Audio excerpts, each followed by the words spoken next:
everybody, hands up who'd absolutely love the idea of a nice, usable and practical modern classic as a summer daily driver, but is upset at the fact that to buy such a car, you now have to pay silly money.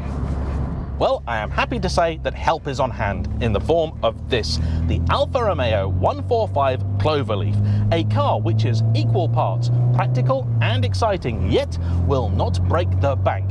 However, it's an Alfa Romeo. Nobody really bought these first time round, so 25 years on, are they worth reconsidering? Let's find out.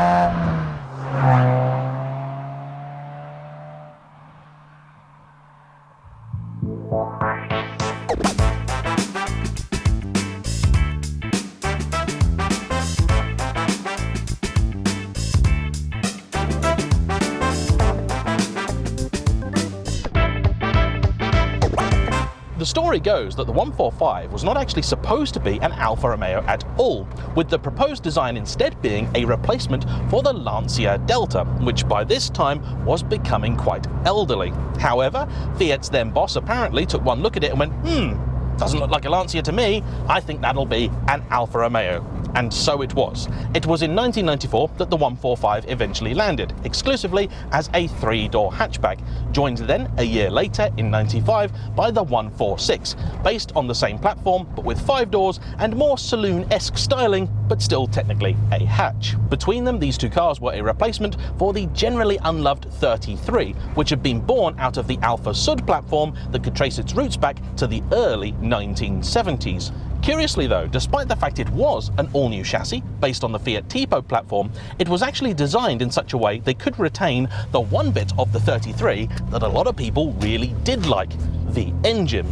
And what makes this so remarkable is that the engine we have here, and in many other 145s and 146s, is exactly what you'd expect to be in a car like this, a 4-cylinder transversely mounted inline engine. But those from the 33 were a 4-cylinder boxer. A completely different layout, and I'm sure one that gave the engineers at Alfa Romeo an awful headache, because you have a car here which could have an engine fitted either with an inline 4 transversely or a boxer 4 longitudinally. That's a lot of effort to go to. But it's just one example amongst many of all the ways this car is absolutely riddled with Italian quirkiness. It's a proper old school Alfa, this. Where do we even begin? Well, with the obvious maybe, the styling. It's not really like anything else. I suppose in some ways you could call it a kind of proto BMW 1 Series, but really it's quite distinctive. And actually, having now spent a bit of time looking at it, I think it's quite pretty too. It does look a little bit like an estate car, which has been in a horrible accident and so was repaired by simply slicing out the rear doors. You've got this nice squared off, typically old school Alfa front, and then at the back you've got this amazing wraparound glass, but it's just got the 3 doors. There's sort of nothing in the middle of the car. It's amazing. A few people have compared it with the SZ, and I can kind of see why. You've got this big slash that runs all the way down the side of it, reminiscent of other cars of the time like the Fiat Coupe and the Alfa GTV. I know it will be difficult for some to believe, but this car was actually styled by a young Chris Bangle. Yeah, the same Chris Bangle from BMW who gave us the 7 Series and the 6 Series that just about nobody liked, but which today have actually aged really rather well. And what's amazing is that today those actually look like very, very conventional designs. This though is anything but. You've got this nice little dip in the side windows here, giving you just that little extra bit of visibility. I mean, I can basically see the white lines from here. Though the B-pillar is quite chunky, it's also very far back, and combined with that massive wraparound rear screen, your visibility is excellent. On this model, you also have the little green Cloverleaf badges just ahead of the rear wheels, and to complete the classic Alfa Romeo look, it's been painted in this gorgeous red and is fitted with the stereotypical pepper pot wheels that I've got to say, it suits rather well. Turning circle's not great, but also is not horrendous. That's not bad.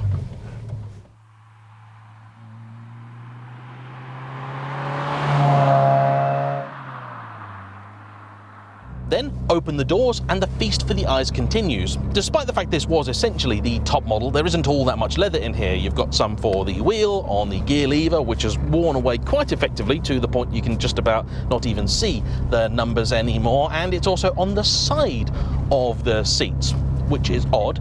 However, the overall effect is still of something reasonably high quality, let down really only by the fact that it's creaking quite a bit. You will continue bumping into other quirky Italian stuff in here, including the height adjustment for the seat, which is a little telescopic lever you have to pull out and operate. Very fun, though the seat always feels like it's set just a little bit too high. The wheel is beautiful, a little on the large side for me, and the stalks do look needlessly complicated, but also do their job and work perfectly well.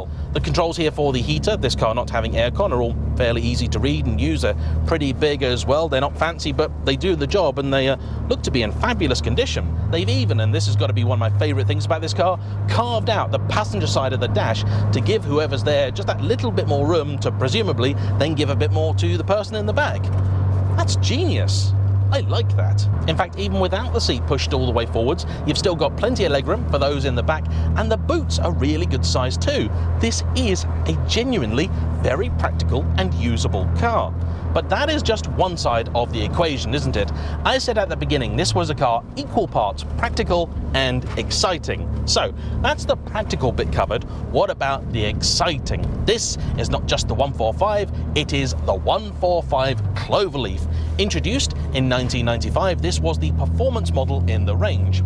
Up front, you will find not a boxer engine, but an inline-4 2-litre twin spark with variable valve timing and 2 balancer shafts.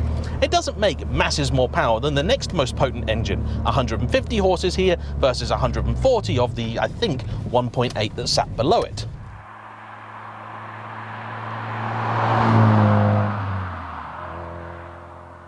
It's not exactly overflowing with torque at 138 pound-foot, that's 187 newton-meters, but it's also not particularly heavy either, with this car tipping the scales at about 1.25 tons, or to put it another way, the same as my Honda S2000. Doing my research on what exactly the Cloverleaf gave you beyond the engine, though, has been relatively difficult. There aren't all that many articles out there, and those that are tend to be reviews, and I don't like reading those ahead of doing my own.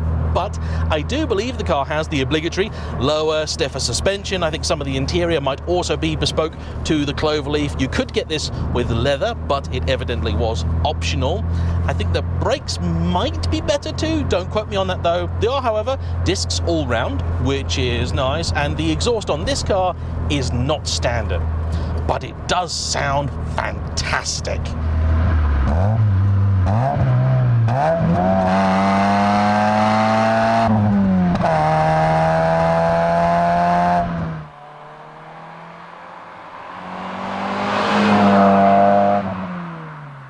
And I gotta be honest, until recently, I never really even gave the 145 any thought at all. And that comes from somebody who owned and loved its successor, the 147. This, I think, is like that in a whole lot of ways, but honestly, the summary for both is that they are far more than the sum of their parts. The suspension is not particularly fancy, McPherson strut up the front, trailing arm at the rear. The tyres are not particularly wide, only 195 section. They're not even that big, just 15 inches. The engine, of course, is the star of the show. Yes, it has go from relatively low RPM, 2.5 to 3,000, but not much of it, and it craves revs. It loves hitting that 7,000 RPM red line, and it's such an enjoyable task. Not just because of how good it sounds, but how good it feels. Heel and toe rev matching so easy, it's so responsive, and those balancer shafts mean it's a really, really smooth engine too. I love it.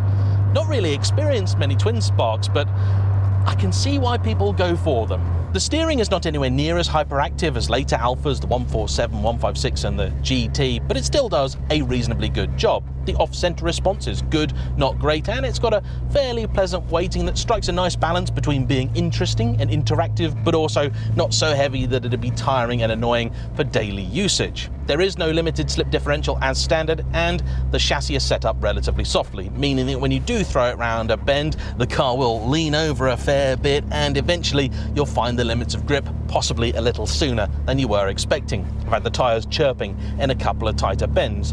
But you then remember that it is a near 30-year-old car, and you're willing to forgive it a lot for that, because it does just put a big smile on your face.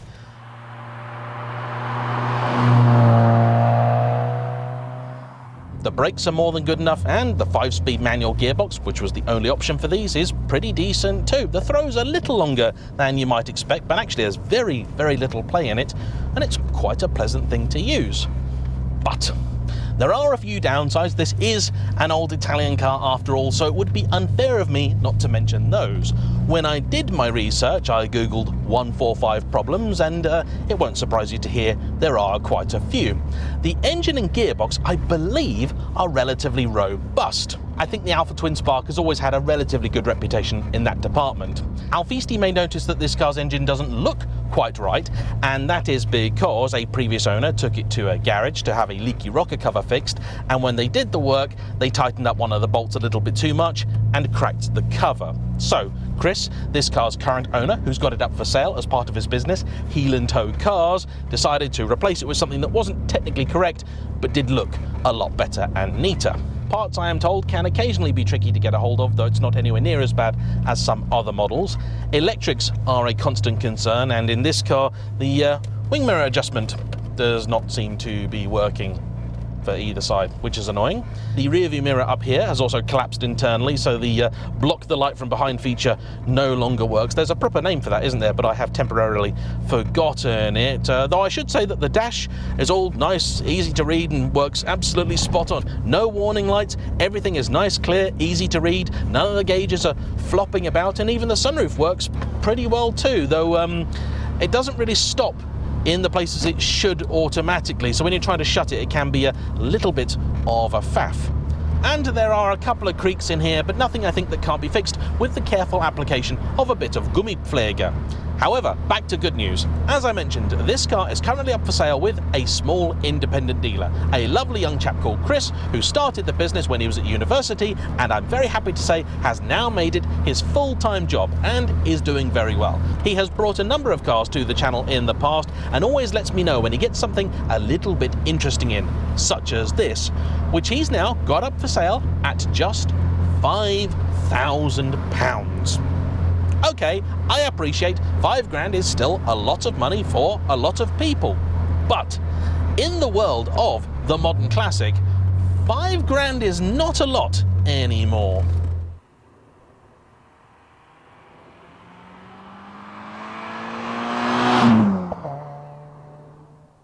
As is often the case with these things, though it may not have been true when they were new, today it's actually the performance model which is the most common, with how many left telling me that for most other 145 models there are only maybe 2 or 3 on the road. For these, there are a whole 45, which is still pretty rare.